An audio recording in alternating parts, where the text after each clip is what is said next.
Today's podcast is brought to you by StrongHeartAcademy.com, where no heart is no victory.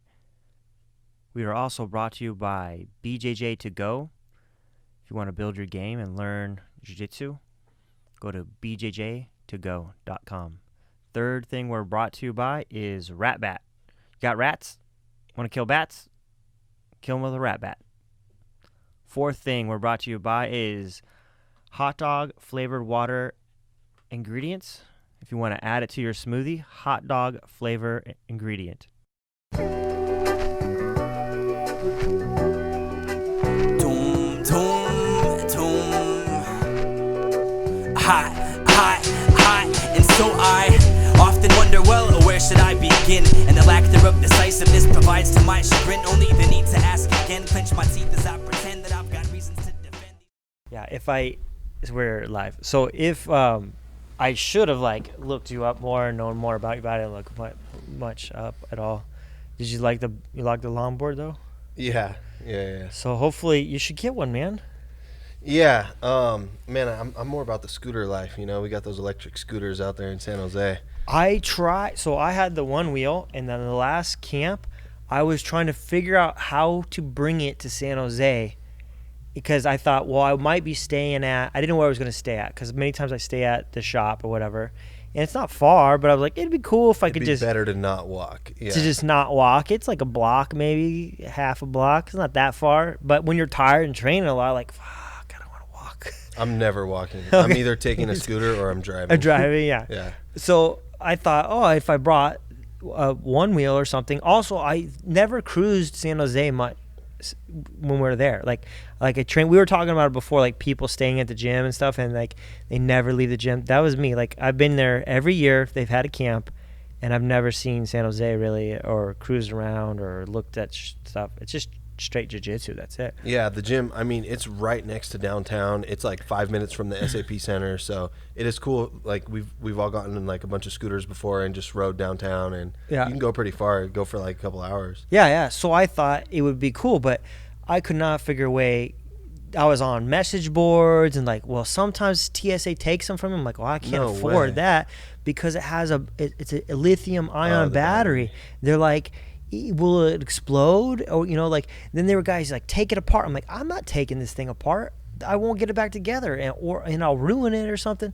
Then I looked into renting them in California. It was like fortune. It was like $75 a day. I'm like, I'm not doing that. I'm here. You got to just use the Bird scooters and the Lime scooters. Are they cheap there? It's like the Uber of scooters. They just leave scooters all over everywhere, all over the city, and then you just scan it. Okay. Yeah, I mean, you can ride it for an hour for probably maybe like $15. That's not bad. Yeah, you can. You're just only. And then you're done with it, and then you're done with it. You leave it anywhere. Leave it in the street. Okay. You leave it right in front of the gym. Oh, okay. Yeah. Someone else will take it. Mm-hmm. But we didn't even talk about who you are. What is your name? My name is Mason. Mason Fowler. Mason Fowler. Okay. Yes. Yeah. Sorry. Super unprofessional. I invited you out. We're gonna do a seminar tomorrow here at Strong Heart, and I just asked if you'd be on the podcast and shoot the shit with you. I have no plans to talk about anything. I just free flow bullshit, basically. Hope that's okay. Yeah. I watched your couple of your last fights. It was good, man. You're doing big things, and I heard your last interview. I don't think it was like Jiu-Jitsu Rewind or something. You were talking about your next fight was on Submission Underground. You're going to fight a judo guy, right? Yeah, Satoshi Ishii. And what does he weigh at? He's big. You're saying he's big, but do you know? He fights MMA at heavyweight. I mean, I'm guessing he's probably 245. That's big, dude. Big, yeah. Well, Vinny was pretty big, Vinny was big. I think he was around the same, maybe even a little bigger, maybe like 250, 255. Yeah. I mean, there's some big guys at CTA that you can train with. So it's not that weird. Yeah, I mean, Yuri, he's fighting 205 for one, but he walks around a little heavier than that, like probably 220, 225. And you're taller than I thought, too. For whatever reason, I met you last year briefly at CTA camp, but I thought you were shorter for some reason. Maybe because you're built kind of like a wrestler. Yeah, but I thought for some reason I thought you were as wider, wide as you are as tall, but you're pretty. You're not. I'm like 6 foot. 6 foot. Yeah. For some reason I thought you were like 5'8". But people always ask me like, what do you weigh? About 170 pounds, 180. I'm like, man, I'm 215. I would say that. I'm You're like thick, really bro. wide. I got big hips. I thought you were maybe weighed less because you were shorter, but not at 6 foot. You're thick as you are at 6 foot. There's no way that you weigh. So you're like 215? 215. I mean, man, when I was fighting MMA at 170. You look thin. I saw I some was of those videos. lighter. I was walking around, 190, 195. I was also a lot younger, and I would cut down to 170. But all I was hearing from everybody around, different fighters, you have to fight at 155. You're not big enough for 170. Yeah, that's I was crazy like, man, sauce. I'm starving myself for 3 months to make 170. Yeah. Like, what are you talking about? Yeah. It's weird, the weights in MMA, like with height and what they think you should be at. Because you see the 185ers, the middle guys, and those guys are 210 walking around, dropping to 185, if not more. Yeah, more. 220. 220. That's a lot of weight to drop, and then just to make that. The misconception too. People are thinking that these guys are cutting like 35 pounds of water, right? No, they're dieting. No, there's dieting, but you're still cutting 10 you're at least. You're cutting. Yeah, you're still cutting 10. 15. Yeah, 15. Yeah. And now they don't allow you to do bags anymore. Yep. No if you get caught, I mean, but there's a way around it. I've heard. Okay. What I'm hearing is that they test for the plastics in the IVs, right? Oh. Because they can't test you for the fluid. I wondered how they do that. So they test for the plastics in the IV, and the way around it is you can get it in a glass. Yeah. I was like, you could do the old school. That's what Paulo Costa popped for. He was doing a glass IV. Someone in his camp leaked a picture of him in the hotel room with a glass bag doing the IV. Some snake. I don't know. A snake, yeah. Yeah, what a snitch, right? I think you should be able to do it. I think that's silly, man. Like, I think it's more dangerous to allow these guys not to be hydrated and get knocked the fuck out. Like, I think it's more dangerous, honestly. The only way to do it right is what one is doing. They test your hydration levels. Oh. So that you actually piss, and then they test your pee to make sure you're not dehydrated. To fight. And then you can't fight. If you're dehydrated, you can't fight. So there's no cutting weight. So like he's fighting at middleweight, but it's 205. Middleweight isn't 185. Okay. They moved all the weight classes up one. Okay. And then they're just no weight cuts. Well, I mean, supposedly no. And I mean, you can't. I guess if you're dehydrated, if your piss is dehydrated, you can't weight cut. You can't. They'll make you move up in weight. And then also they take your weight at certain points, like throughout camp. They'll take your weight like 8 weeks out, 6 weeks out. I've heard wrestling does that now too. Yeah. Beginning of the season, they do these with kids now, or high school kids. They do hydration tests. They do like the beginning of the school year or the wrestling year. They measure your weight, and then you can't cut lower than a certain amount than that beginning weight. So like you're into the middle of the season, you better be within a certain range of that first weight, because they didn't want kids dying and stuff like that. But I mean, I'm a believer in having no weight cuts. I am really good at cutting weight. Like, I have a lot of information. There's right and wrong ways to do it. Yeah. So I think it can be an advantage for me. Like, if I were to do like a fight to win, I can do like a healthy 15-pound water cut and come the next day and perform. So it's an advantage to me. I've cut for sure 17, 18 pounds of water before, as long as you have the day before weigh-ins. Yeah. The day to get it back in. But at the end of the day, it is kind of Pedialyte and all it's that. kind of cheating, right? Like, we're saying, okay, we're gonna fight at this weight. We're gonna fight at 200 pounds to make it fair. Yeah. And then I'm gonna cut 15 pounds of water and come in at 215. It's like I legally cheated. Just making sure we're still filming. Yeah. I've done it so many times. Like, like, sorry, we've been talking for like 40 minutes and none of it's on camera. Yeah. But what's the most you think you've cut then? I've done 18 pounds of water. I felt okay. I've done 17 and felt okay. Like, smiling, like in the hot tub, didn't step foot in the sauna. See, Ronnie, you're a wuss, man. We tried to cut. I think we did 15 in a week, and then the day of he had to cut probably like 10, but he acted like he was dying. And I'm I know it's rough, but like, if you don't do it right, then even 10 pounds of water can be miserable. I mean, you could end up in the hospital. Yeah. You just have to make sure you're doing the water load correctly. Mm-hmm. I'm sure what he did is maybe started cutting water 7 days out, right? Yeah. Or 6 days out. Yeah. loading it first. Yeah, right? you got to load it first, hydrate yourself first, and then get your body into that flushing mode where your body will just flush it all out on its own. Yeah. So there's a lot. I've studied a lot because I was cutting so much weight. What did you read up on? Like what? A lot of it I got from Mike Dolce. Just listening. Oh, okay. There's an episode of Mike Dolce on the Joe Rogan podcast. Yeah. He's on there twice. It's the second time he was on there. Okay. And he like fully goes through like detailed through Charles Oliveira's weight cut, which he's a big guy that cuts down I think like 145 or 135. Yeah. And there's a lot of information in that podcast. And then not just that, just hours and hours of researching because I was so miserable all the time. I was starving and I was like, man, if I could just make this a little bit easier on myself. Just anyone who's been there cutting like 10, 15 pounds of water, you feel like you're going to die. When I wrestled, I used to cut, but it was like 5 pounds a day. But it was miserable because I was starving already. Yeah. I was starving already before I was cutting anything. And I didn't do anything crazy, but we didn't. Yeah, that was pretty easy to do the 5 pounds, but I was still miserable because I wasn't like fluctuating that much, or like it wasn't camps, like in wrestling you're competing every week. Yeah, so you have to constantly make the weight. Constantly making the weight versus like a camp where you have, you could diet down even a month or 2 months. You can cut back calories, and I didn't. That's not how that's done. Like every week you compete, for months, and I found that way harder to do. And then I was just a kid, so just because it never ends, right? Just mentally every week. It never ends. Yeah, it always felt like I felt sharp though when I cut weight.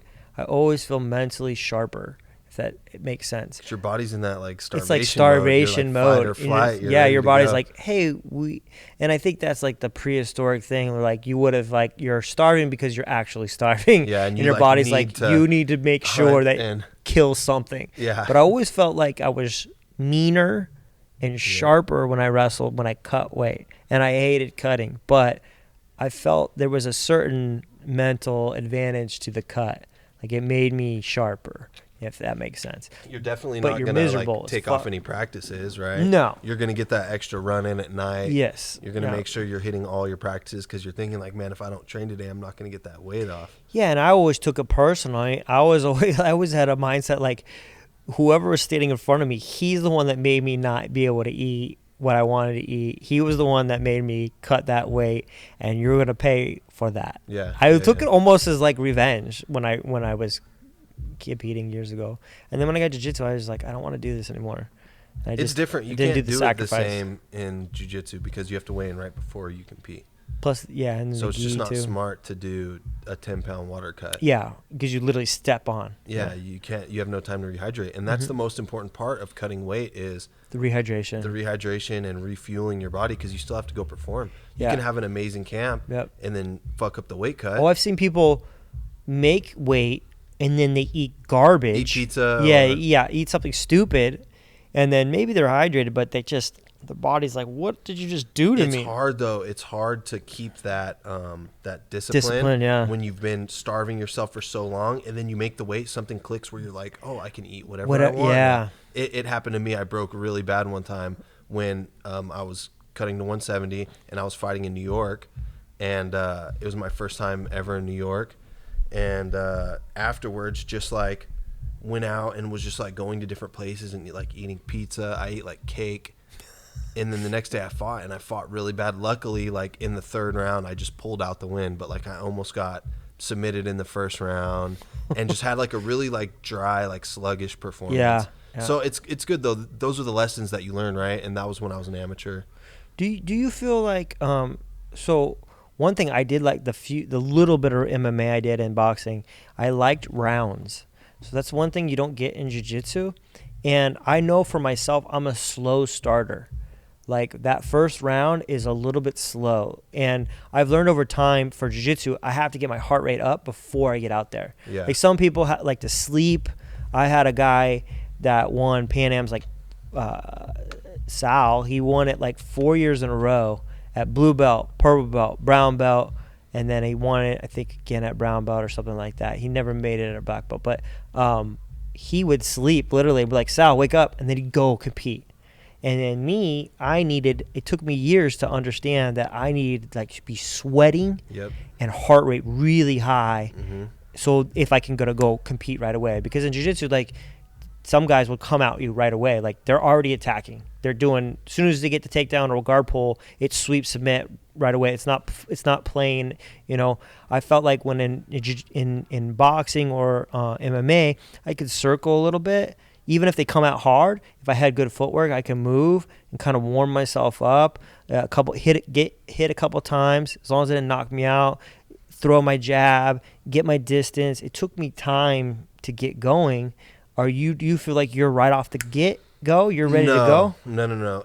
I mean, there's been times before that I'm walking to the mat to go compete, and then one of my friends will be like, "Oh, how did your first match go?" Because I'm drenched in sweat. Okay. And I'm like, I just warmed up. I haven't competed yet. They're like, "What?" Yeah. I'm dripping sweat before I go.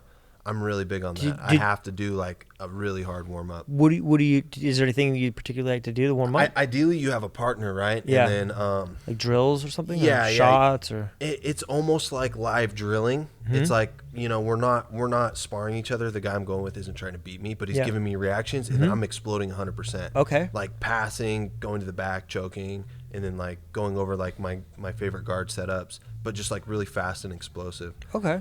If I don't have anyone, I'll just find a spot and go do sprints.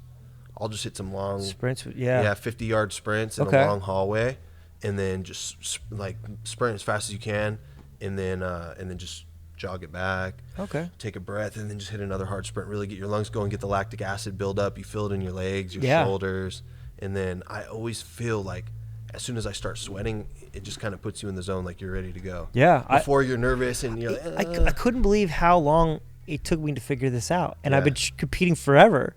Like, you know, and I in different combat sports, I've done different ones, and I don't know why it took me forever to figure out. There's so many people I know in jiu-jitsu that don't warm up. It's insane. Yeah, I mean, I think some people, it's okay for them for whatever reason. Like, everyone's built different. I was just curious how you do it.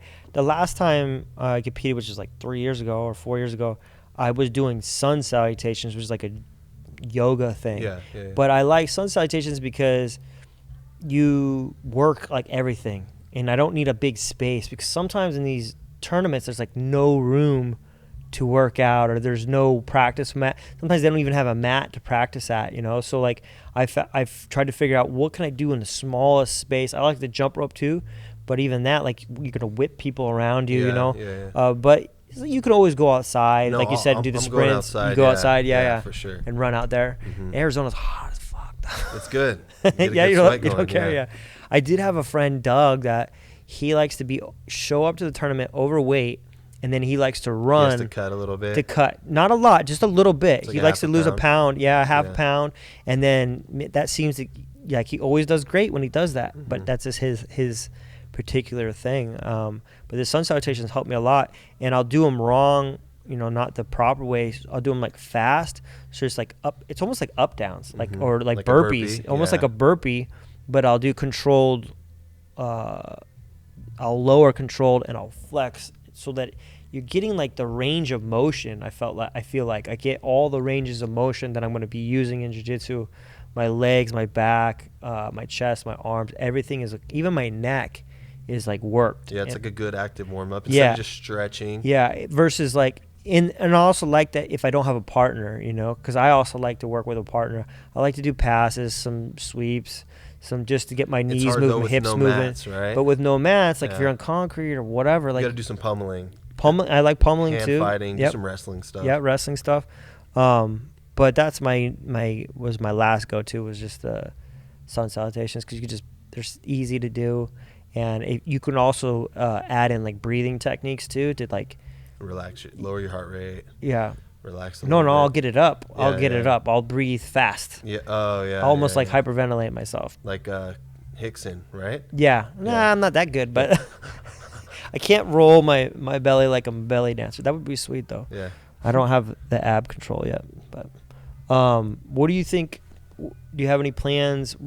When's the next underground? You said December? December 20th, yeah. December 20th, okay. And how far out do you think you'll train for that? I mean, you train every day, but like camp, Caio, what do you think he'll put you out? I mean, honestly, I feel like any given weekend I can compete and perform well because our comp team, man, is Monday through Friday. Yeah. And we were talking about earlier, I live in a housing that's provided by the gym, so I'm required with that.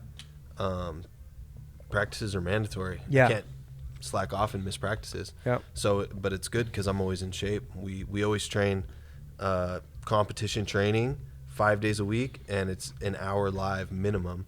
And then also I'm in night class almost, you know. And then you teach a little bit too. Yeah, so teach. Your mind is always thinking of jiu-jitsu. Even if I don't say there's certain nights where I don't have to come to night class, Caio will be like, okay, what workout are you doing? Like, you know, it's not just like I get the night off. Yeah. I always have to be doing something. Does he ask you to do a lot of video training, like watching too, or do you do that on your own, or? He's big into studying. Yeah. Definitely. I do know most of the curriculum, so I think I'm good there with as far as like studying his curriculum. Yeah. But when we have a certain opponent coming up, we'll study more for specific opponents. I'm not sitting at home like watching jiu-jitsu all the time. Yeah. I just need to have my own a little bit of time. Yeah. Yeah, I'm at home playing Call of Duty or doing laundry. Yeah. I mean, I'm doing laundry all day. I think it's good for your brain to have a little bit of a break. I think it's sharper when you come back to it. Yeah, we were talking about Michael Jordan. He was out golfing all the time. Yeah. When he was going on his runs. Yeah. It's because, sometimes you need to just get out, just go be in the sun, get some vitamin D, get your mind off the game. Yeah. And you're going to come back refreshed. You're not going to be burnt out.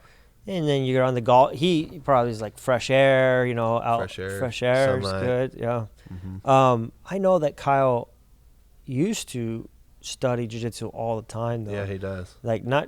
Obviously his curriculum, he already knows his own curriculum, but like I remember after Pans he was like, I think he stayed up like all night watching Watched of it. every match. And then people were like, the black belt matches? I'm like, no, he watches all the blue belt matches. He'll watch purple belt matches, brown belt matches, and because there's guys innovating and maybe something they do, he sees it and goes, hey, I can make that better, and he'll create things off of that, or just see what's out there and what's new and stuff. And I was like blown away how much like mental prep Caio does too. So that was I'm wondering if you ever watch a lot of comp videos or anything like that. But. Yeah, I mean, even when I first started coming to the gym, I remember we were working on a lot of lapel guard, a lot of Keenan's stuff that he does. Yep. And Caio was always off to the side drilling lapel guard, getting different partners. Like, how would you react if I did this? Yeah. He's trying to find all the different paths because that was one of the new things that came out. Yeah. So, honestly, I think you can ask Caio about any of the popular guards in jiu-jitsu, single leg X, X guard, De La Riva, reverse De La Riva, spider guard, lasso guard, whatever it is. And he can sit there for 2 hours and give you a comprehensive breakdown of all the techniques that are being used right now, all the different reactions, all the counters. I mean, he's obsessive, he's really obsessive with jiu-jitsu. Yeah, I feel like he's almost a savant of jiu-jitsu and understands movement and what's possible with movement and then how it applies to jiu-jitsu. And I remember the last time he came here, he did a seminar, and then he did one at Jay's after that. The one he did here, he did a lapel guard, and I was so confused. Like, I was so lost, and it was so many movements to get to one thing, to make one thing happen. Yeah. And I was just like... There's so many layers. And I was like, I just felt like it wasn't for me. I was like, it's too much for me, Caio, man. This would take me so long just to get this one thing to happen. The problem is you have to have another partner that's doing all the correct reactions, exactly. For you to counter all the correct reactions for the one thing to work. Because if that person does a different reaction, it goes into a different technique. Yep. This is another problem that when I'll go to Caio's school and I'll train with guys, my guys aren't doing the things that his guys are doing. So it's hard for me to see, like, I'm getting different reactions. So my responses aren't always correct or as sharp because they're doing something that is just different. Like, not that the position, I don't understand the position, but like the way they react is a different way to react. Their counters are a different counter that I'm not used to, where my guys wouldn't do that or whatever. There's one good example that I can give. Caio always says if you've trained under him, whenever he's talking in regards to like attacking a triangle versus like switching to the armbar, he'll always tell you to like try your best to finish the triangle first, right? Because if you're in the finals of Worlds at black belt, the guy's going to let his arm break. He's not going to tap to the armbar. Oh, yeah. So you got to choke him and put him out. Yep.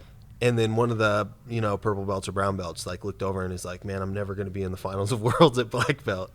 So I'm just going to do the armbar. You know what I mean? Wow. It's like that's the jiu-jitsu he's teaching. It's for black belt, adult, world level jiu-jitsu. We were talking about that before. His fundamentals is like his fundamentals is if you only did his fundamentals, you could still do that in a black belt world championship match. Yeah. And still only play fundamentals. Yeah, the fundamentals is like not just an armbar. It's like this is how you're going to armbar like a black belt. A black belt. And it'll work. And it'll work, yeah. Yeah. Yeah. It's it's when he comes out, sometimes my students are looking at me like, what is going on? And not because of the language barrier, because I think he speaks perfect English.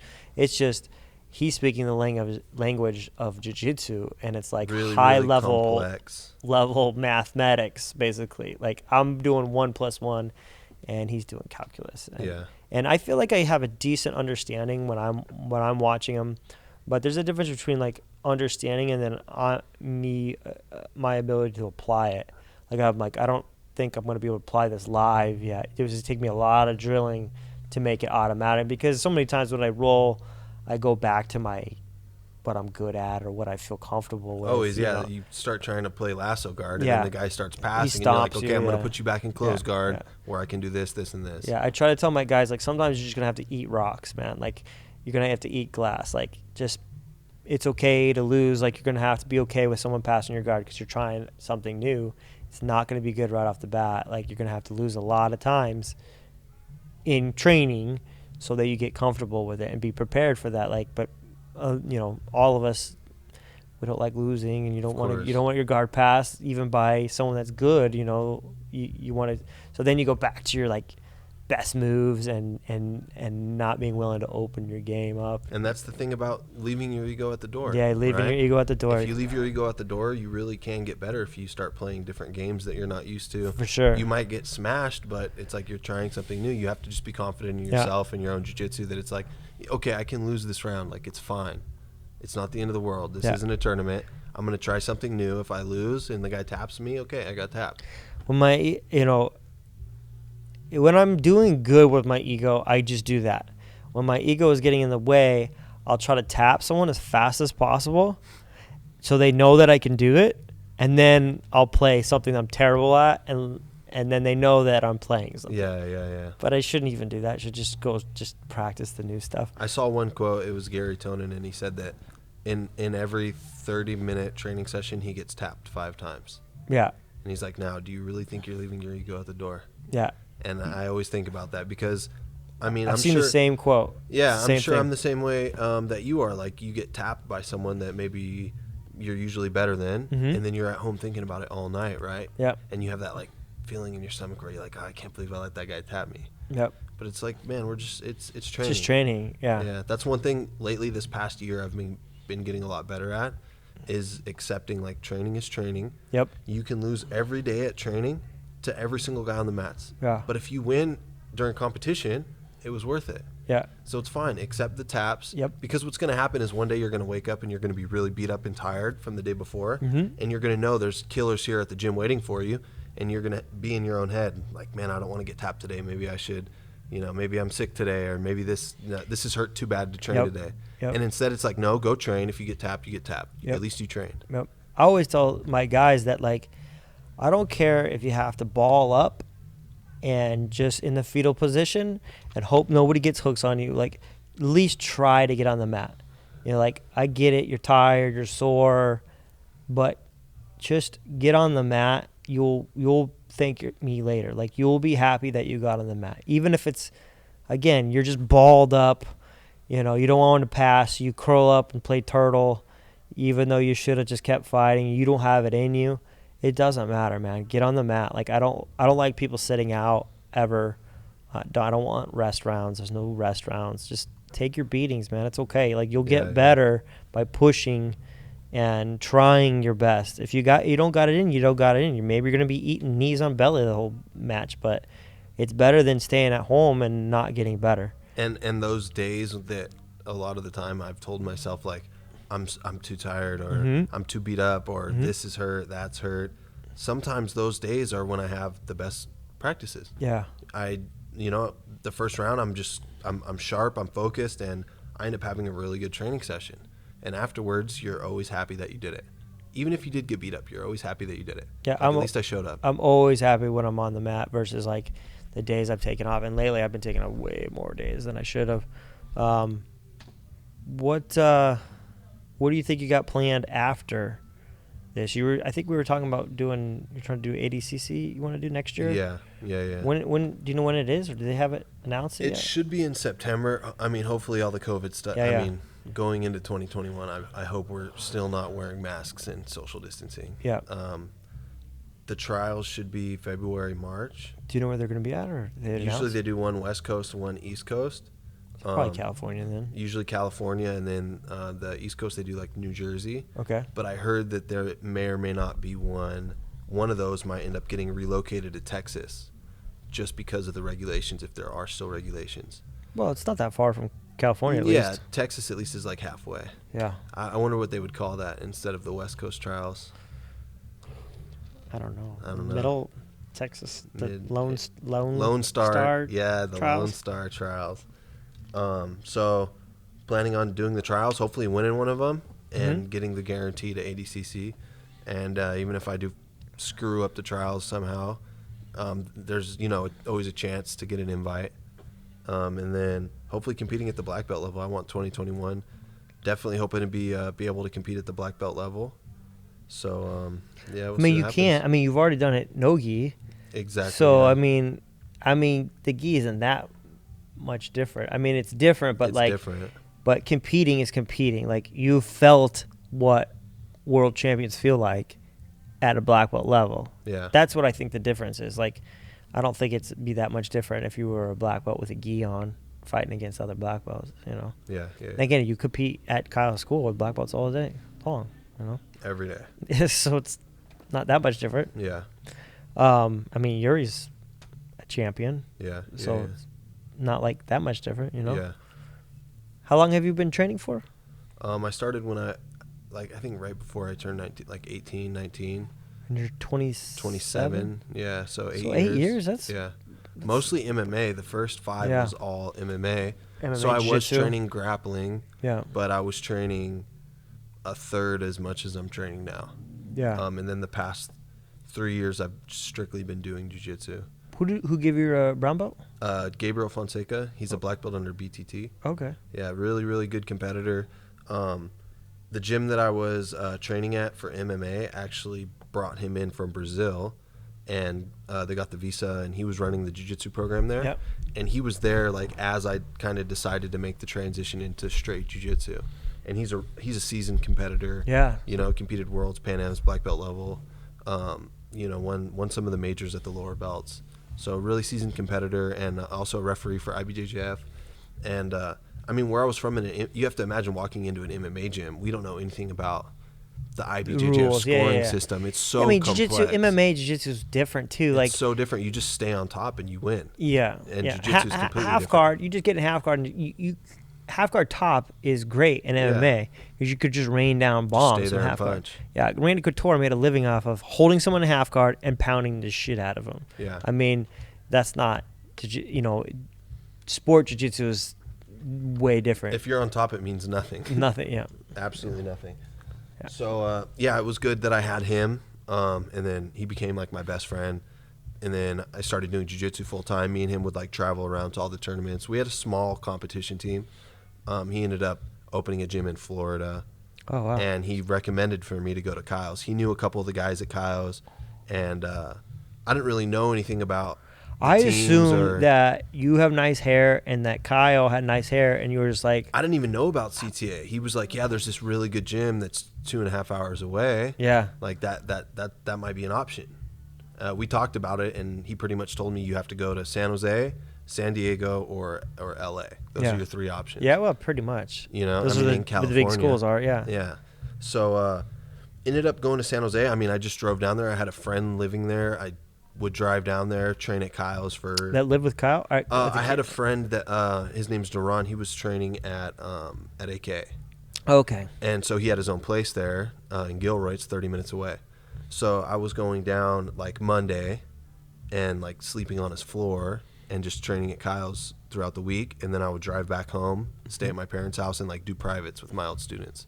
Oh, cool. So I was doing that for like a month, maybe 2 months. It's a lot of driving, though. Yeah, it's a lot of driving, but I mean, it was worth it. I mean, it's 2.5 hour drive. Get up in the morning, you got to do what you got to do. You know what I mean? So ended up, getting the offer from Caio to move there and train there full time. So it all just kind of worked out. You did the PNs this year, and it was a pretty quick turnaround from your match, underground, right? Yeah. And then you went straight. Like 1 week, right? 5 days. 5 Sunday days, to Friday. Not even a full week. Not even a week, yeah. And then, how many matches did you have? 6 matches. That's a lot. How many in the open weight? 3 in the division and 3 in the open weight. Oh, wow. That's quite a bit. They were both the same day, or is it same day? Yeah. Oh, yeah, same that's day. a lot. Yeah, it was. Did you feel tired at all, or were you feel like you were good to go? I mean, every match I was so tired. It's just I wasn't used to moving in the gi, right? Submission underground, to me, we had to put our priority into training solely for that because it was money. A huge payday. Yeah, for sure. Submission underground pays very well. And the Pan Ams is big, but just, the money doesn't. Yeah, you have to eat. Yeah. That's the problem with IBJJF is like the best guys are there, but they're not getting paid. Yeah. I mean, now the guys are everywhere, though. But yeah, in the same argument, you can say that, there's more sponsorship. I mean, we all get win bonuses when we win, like the IBJJF majors, and there's more exposure. Yeah. There's more definitely more social media exposure at the majors. So, but yeah, we trained for the Submission Underground tournament, and the biggest thing I noticed from competing in the gi without really training in the gi, and I felt it the one day that I did train in the gi, because in between I only had 1 day to train. We flew Monday, trained Tuesday, flew Wednesday, and then competed Friday. So the one thing that I did notice is I was getting very, very tired, and my muscles, my lactic acid was unbelievable. And I think the reason why is because I was used to moving no gi, and my body was trying to move and react the same way. But with the friction of the gi, it doesn't move as well. Slows you down. Working harder to move. So I was moving at the same pace that I was when I was training no gi, but with this gi on and with all the friction. Slowing you down, yeah. Yeah. So definitely, I mean, it was a good experience, but definitely going to make sure that I have the conditioning and the reactions. Who do you think, what was your hardest match? It was the match I lost. It was Andy Murasaki. Yeah. Tough kid. He used to be Kyle's student. I rolled with him. Yeah, he's really good, right? Bro, that was the year. I think that was the year that I was like wanting to throw my black belt away. Yeah. I rolled with him. I think he was 16 at the time too, which is freaking worse. I mean, he was still stacked, but I still outweigh him. And I'm a grown ass man. I think I was in my 30s or something. And Kyle wanted everyone to roll with him. Like Kyle was trying to push him, And I think I got a single leg on him. I single legged him, and he was like murderous eyes. After that, he was like, "Fuck you," and he choked the life out of me over. Like I think he hit me like 4 times in one match. Good, he really tapped me talented. 4 times, I think, in one match, and that's a lot for me. Like I don't get tapped. I have decent, or I had decent defense, but he was good, man. He was super good. Yeah. And Kyle was pushing him pretty hard. It sucks that he jumped ship, but it happens. It happens, yeah. I didn't see the match, so how did it Okay, so unfold? the match ends 12-2. So I'm bummed about that, right? The score was obviously ran up. Went and rewatched it, and it wasn't as bad as I thought it was. Okay. Right afterwards, I was like, man, that sucked. I got my ass kicked, right? Yeah. Went and rewatched it, and I think with about a minute and a half left, I was up, right? He scored everything at the end. Oh, really? He just immediately, like from the beginning of the match. Back mount type No, thing, it was just, he had swept, I swept him, he swept me back, and he swept me back with an underhook. And then I just wasn't able to recover. He had the underhook so tight, and then I can't remember. I think he might have had my sleeve or head control with the other arm, but I was just stuck. And then what I think happened is he passed, went knee on belly, maybe got 5, and then I re-guarded. But when I re-guarded, he still had the underhook. So then he was just able to escape his foot. And repass. 3 again, yeah. So that would be 8 and then 2 sweeps. So that was 12. Yeah, that, quarter guard or whatever, and it's so easy to get out of quarter guard and repass, and it's like 3 more points. Exactly, yeah. We were just talking about this yesterday with the kids class. I was teaching them how to mount, and I like to get like a single leg off a mount by putting the foot into quarter guard and then turning your knees and coming up with a single leg. Yeah. But I was explaining, if you don't keep your knees tight, guys, if it's just a little bit, they're passing. And you get 7 more points. 7 more points. Exactly. It's like the most points you can get in like 2 seconds. So it's a little bit of a gamble, and that foot, man, if you don't secure it, they'll rack up points so fast. Yeah, and like you said, with the underhook too, it's even easier to cut the hip and cut the foot. I mean, I didn't watch the match. I don't know how he was doing it, but I mean, I was playing my game the whole time, but again, just the differences between gi and no gi. When you're on bottom in no gi, it's really easy to force a single leg, right? Yeah. Yep. So off of scrambles, you can come go up, half guard to the single. You can go de la hiva to the single. Yep. There's a lot of entries for the single, and in the gi, if the guy has a grip on your pants, you just can't come up. Yeah. Okay. So the beginning of the first 6 minutes of the match was me trying to get to the single while he had grips, and I was just forcing it too much, and I just burnt too much energy, I think. And then swept each other back and forth. Swept him, and he scrambled up, and I got to his back. I had the body lock. Oh, wow. And I just rushed it. I was just tired, not mentally 100% focused, and just tried to jump on his back and fell off the top. And it's like, that was my time. If I would have just played it a little bit better, could have definitely got to the back. But still good showing, man. A gold medal and a silver's pretty solid. It's pretty good, and at the end of the day, with a lot of prep. Yeah, and Andy's also really, really good at jiu-jitsu too. Yeah. So, he's basically raised to do jiu-jitsu. Yeah, he's been doing it since he was a kid. He's a really talented young kid. It's not like I just lost to anybody. No. And even in the division, I had a lot of really good matches, and between the division and the absolute, beat some tough guys. So, I mean, I don't regret doing it. I'm glad that I did it and proved I can still compete in the gi. Yeah. A lot of people have kind of written me off as just like a guy that can do no gi only. So I'm glad that I was able to come back and show that. It's a good challenge too to do a turnaround like that. And the travel time is no joke too, because you literally had to cross the United States and then go around and compete again. That's huge challenge. That's not easy physically, mentally to do either. And that's something I would have never done on my own. That's something that I had to have Caio pushing me to do. Yeah. So that's the thing, is that he makes you do things you don't want to do, but then afterwards you're like, man, I'm glad I did that. It was a great experience for me. Yeah. He'll do that to people too, like make people do the open weight division all the time.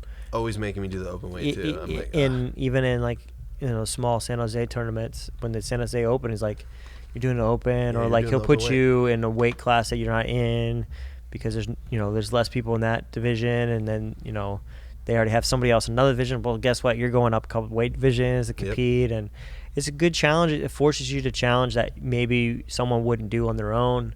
I mean, even the pants, he signed me up for the absolute. I was trying to get out of it. I was so tired from the 3 matches in my division. They were wars, and I was just so gassed from not being conditioned for the gi. I thought I was going to pass out after the finals.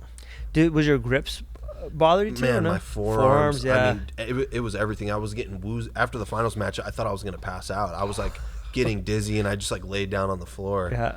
Man, I'm so tired right now. Did you have to cut for it?